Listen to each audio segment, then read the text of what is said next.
Hi, everybody. As promised, I'm going to talk today about the practice that I do to bring my inner mind, my inner self, my spirit mind, God, my heavenly subject partner within my personhood, into relationship with me.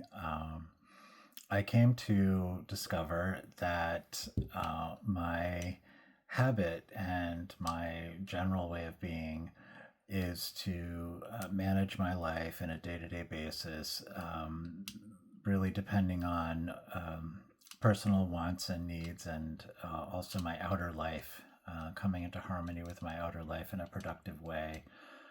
Sometimes in unproductive ways, but mainly trying to get my own needs met and be happy. But the habitual way of living is not satisfying and satisfactory because it leads to all kinds of what we would call fallen natures, but basically any nature that is not directed by our spirit self, or really more accurately, any kind of life, mindset, activity that is not a product of the loving relationship that is already happening within inside of me. First blessing is a relationship based identity, but the relationship that is happening is between two aspects of self. There's a higher self, a lower self, or an inner self and an outer self, a mind and a body, a spirit self, a physical self, my conscience and my lifestyle, whatever you want to call it. There are two selves actually in play. And the fall was basically a blocking of that relationship and a casting out of the spirit mind from the central position. So, restoration means bringing back, welcoming back my spirit mind to be the central position. But we are not just following the spirit self. We are not just, again, as I said before, obeying and stringently following the spirit self. This was a big problem in the Old and New Testament ages when the relationship was not forming and people were not able to feel the living God inside themselves. As we know, the way to perfection was blocked right after the fall, and the removing of our original sin means that we can now step into a full and loving relationship between my two selves. And how does that feel? I want to tell you that the reason I came here to talk about it is because of the experience that I'm having, and I want to help if this is of interest to you, and I think it should be to everybody. But and you may have things to teach me about it too. But I want to tell you how I've come into it and what it feels like. So, if I were to think about words like loneliness or anger or blame or jealousy, those things have no place when I have a good relationship with my inner self. Because the relationship with the inner self provides a loving experience, a saturated, loving environment for my body and my mind, for my whole personality. Um, my past is no longer a controlling element, and my hopes and dreams and needs and thoughts and wishes about the future also are not the controlling element. So I'm not living my life in preparation for heaven or in preparation for something that will happen later. Like, oh, I need to get all my ducks in a row so that I can feel like I'm in a heavenly environment. No, it's something that happens in the moment. As Father said, the heaven is decided in the moment.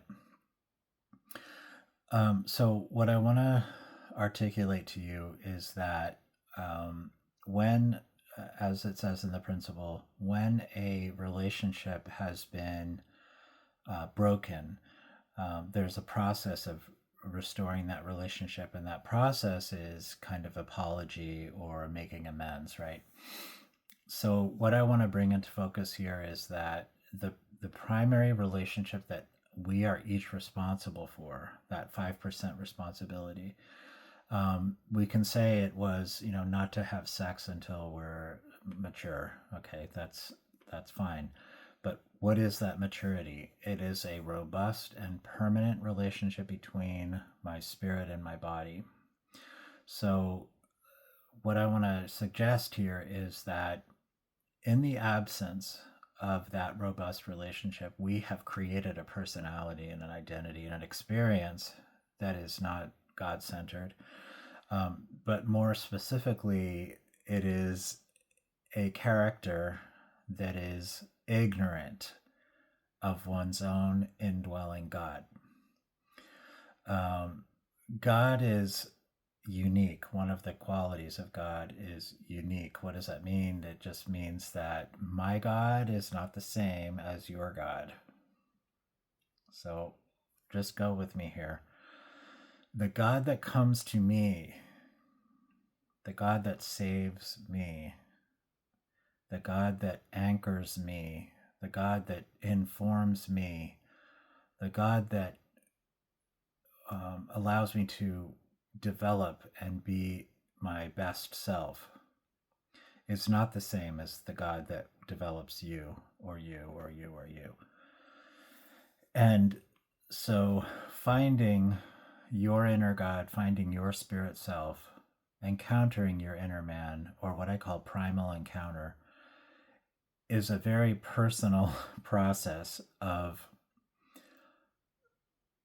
looking within and remembering who you are and bringing that relationship back into focus and then experiencing that relationship. But before we can simply invite our spirit self into our mind, into our kind of temporal reality, we have to make space for that.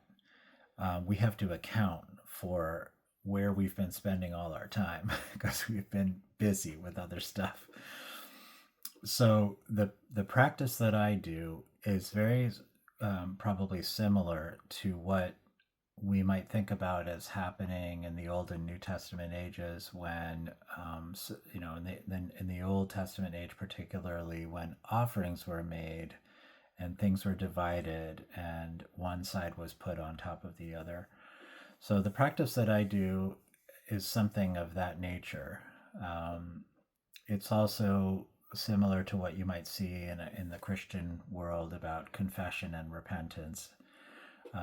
So mainly what I do is I get out a piece of paper and I write down what my mind has been occupied with. Now, I want to say before I talk about this that I have been through many kind of systems of recovery and systems of trying to really wrestle with the reality of my lower self, my upper self. And there are two kind of streams that I think can produce this kind of contact or bring these two selves together.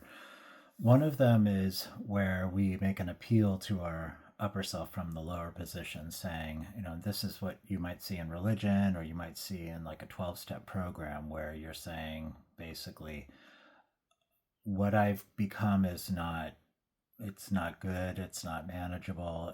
I'm kind of wit's end. My best thinking, my best wisdom can't get me out of this, so I'm going to make an appeal to God or to a higher power to rescue me or to reveal wisdom and power to live a different kind of life. So this is where the so-called lower self is appealing to the upper self for assistance, and it can be one of those things where it breaks chains of addiction even in a moment, from one moment to the next. Many people will have testified to that. That the simple act of saying, okay, I surrender, I give up, come and show me a new way, can initiate a new relationship between the selves. Another way is confessing, I confess Jesus as my Lord. I am a sinner. I confess that I'm a sinner, and I welcome Jesus as my Lord and Savior. And from that moment on, people have reported they have a new life, a new spiritual life. They're living. They've suddenly been able to been released from chains of all kind of habits and ways of life, and people that they thought they'd never be able to let go of, they've let go of, moved on to a different life. So the mechanics of that are related to the first blessing. It's related to the alienation of the two selves from each other. The more secular way is, say, through psychology, where a psychologist might suggest to a client, irregardless of their spiritual disposition or belief, that they have the ability to engage with their parts, their inner parts. So this would be more of like an upper position seeking relationship with the lower position. A lower position could be like an inner child or a wounded inner self, or sub-personalities that seem to have certain acting out patterns or certain, types of relationships that keep happening. It could be a personality of anxiety or depression or obsession with certain things or people, certain behaviors or thought forms. But the upper self is appealing to the lower self and saying, come into the light. I want to get to know you. You're important to me. Your story matters. Your feelings matter. So by doing this, by the mere act of acknowledging the lower selves, it can be, I think they call it parts work or inner family systems. The mere act of acknowledging the parts as necessary and important, and having curiosity about it, and listening to what those parts might have to say, what it is that they're actually after when they try to invoke panic or fear or desperate longing of, or whatever it is, any kind of toxic acting out or types of relationship or misuse of things to relieve oneself of suffering. So either way, whether it's a top down or a bottom up, there is at some point in a person's life the opportunity comes to engage the two sides, upper and lower, and to experience what is experienced often is a sense of relief, a sense of I would say alignment, of newfound power, newfound freedom, newfound space, and ultimately love. So what I want to say about the practice that I do now is that through the different paths that I've walked, whether it's therapy or religion or recovery, there was always a point at which I could not go further. And the point at which I could not go further was the point of writing down very honestly what I'm feeling and offering that to God on a daily basis. I found that to be extremely intimidating and difficult because I did not, well, because I did not understand how important it was. I think if I had known what lay on the other side of it, I would have been able to do it. But B, I would say a fear that a fear of overwhelm, that the fear and the anger and the sadness were just too grave and too big to face. And that also maybe 3, this feeling of this is very lonely. This is a very lonely thing to do. Like, I'm not following anybody else. There's no one else there to help me. And we, in our quest for personal health and well-being, we kind of have a historical habit of relying on a therapist or a pastor or some kind of friend of faith or some other person to kind of be with us while we do that work. Um, I'm not saying that's wrong or bad, except for the fact that there has to come a point in our life, if we really want to be free and if we really want the life that we know is possible for us, we have to at some point kind of buckle down and say, okay, whatever it is that is within me that has come between me and my true self, I'm responsible for it, and I can, even though no one else has ever done it, or even though no one else can do it for me, I can do this for myself. Um, and I can't I can't really sit here and say, okay, you need to do this now, because I know a lot of people told me the same thing, and I just couldn't, I didn't have the courage to do it. It took me a certain kind of circumstance that, I'll just say, helping a friend with a fatal disease. I stayed with a friend of mine for about a month, trying to help her, and I found it so challenging to be face to face with her terror and her fear. Um, so much so that I became desperate to find clarity and power to be of some service in some way to her. But ultimately, she had done some of these practices, and I started asking her, what exactly is this practice like? And she began to tell me that it is just a personal journey that, if you really want it, you have to go on it, and it's got to be done by yourself. Uh, and it's not about what anybody else thinks about it, and it isn't about anybody else telling you to do it. It's just it's an act of love for yourself.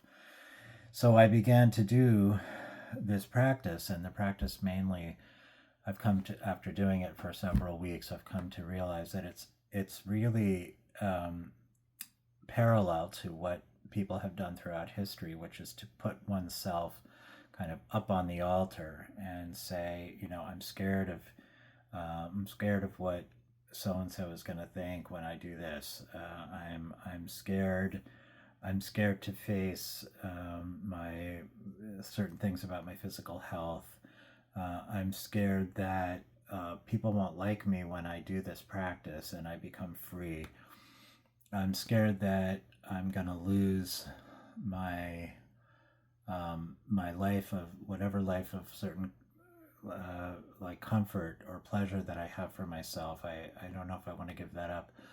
I just list out my fears.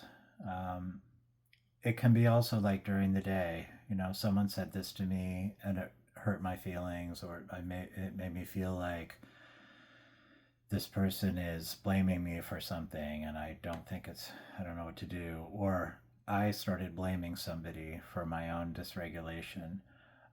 So I'm basically writing down kind of the dark side of my experiences, of my mind.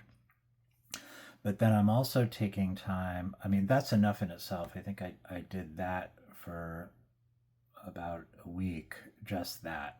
And then just simply wrote, like, I offer all this up, and I pray to have a new mindset and new power to be to not be stuck in those things. Whatever, you can use whatever language is right for you in the moment. And then more recently I've been also writing, and I have kind of like a tablet that writes in different colors, so I use a pen and I write in different colors. So when I'm writing in red, I'm kind of writing out all of my whatever bad mental habits or fallen natures, whatever you want to call it. But centered on kind of on fear mostly, because fear seems to be at the root of all the other fallen natures. And then I'll start writing in green or blue. But this I know to be true. This I believe to be true. I believe that I was born to self complete in this lifetime. I want to finish my growing period in this lifetime. I also believe that my spirit has more love for me than I know what to do with, has more wisdom for me than I know what to do with, has more promise to me that I know what to do with. Those kind of affirmations, which I believe by experience are true. So I'm trying to write. I guess the main criteria is honesty. It doesn't matter if what you're writing is true or not true objectively. It just matters that you're writing honestly what you're feeling. And the second part of the practice is to then, I've heard people like rip up the paper or burn the paper, or I don't really do that because I just sort of stash it in my computer somewhere. But I have burned and ripped and deleted my writing. But then it's just to say, to sit for a period of time, principal number. In the beginning, it was recommended to me 20 minutes, so I would try 21 minutes, but it was really hard in the beginning for me to just sit. I mean, even the writing was so hard in the beginning. But during that 20 minutes, the goal is simply to rest. So you're resting, but in that resting place, you will begin to feel your spirit mind coming to your, because now you've made space and you've made an offering, and now your spirit mind is going to start to like nudge you. And for me, that nudge, I think the first time I did it, I just wanted to sleep. I just kept falling asleep, sleep, sleep, sleep. But again, later through the week, I began to feel my spirit self coming to me. And what I felt was just, pleasure, um, relief, um, warmth, stimulation, kind of a spring atmosphere in my mind. Um, and I started to, this love experience started to kind of seep deep into my mind, where things get, compressed, dark, musty, or foul smelling, or old and crusty and fall apart. Could feel this, or can feel that light kind of going back into the deep recesses of my mind, and just feels like God is reclaiming my body and mind. So I share that with you. I hope it works for you. I know that it might not be your time to do that, or maybe you've been doing that for a long time. I don't know your timing, but I believe that if this is the way for you, um, that you'll remember what I'm saying, and when your time comes, you'll try it. uh, and um, what else did I want to say? So, uh,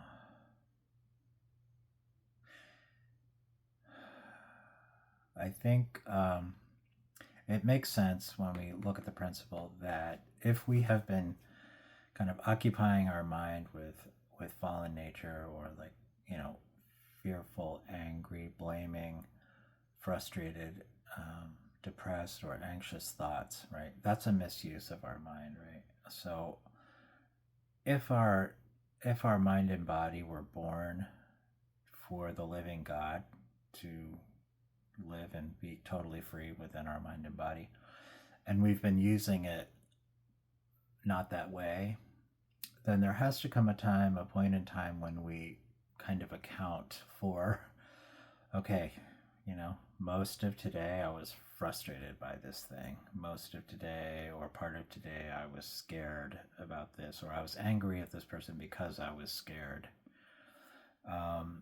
Or, whatever it is that you might experience during the day. I think people closest to us trigger us in certain ways, so those triggers can be written down. If we're triggered by people or by the news or by whatever work, our kids, our parents, it means that we are not really standing in God's position, and we've left our proper position. So, it and the person, in a way, that we need to apologize to for that is our spirit self. Our spirit self is there wanting to engage and live within us, and it wants to give us that big hug and that big it's like an oxytocin release. It's kind of this coming home, homecoming feeling. It wants that. It needs us as much as we need it. So that's the other thing that I think has been missed in a lot of the literature and religious practice is, and we know this from the principle that God needs us, but when you feel the embrace of God from the inside, you definitely know in your heart, in your deepest place, that this being who has come and wants to live with you just misses the hell out of you and wants to spend every waking moment with you together as a best friend, as a lover, as a partner. All of those realms of heart, in a way, I believe, exist in the relationship between the mind and body, or the spirit self and the physical self, or however you break it down. It's the same love relationship. So that's that. I'll send this up.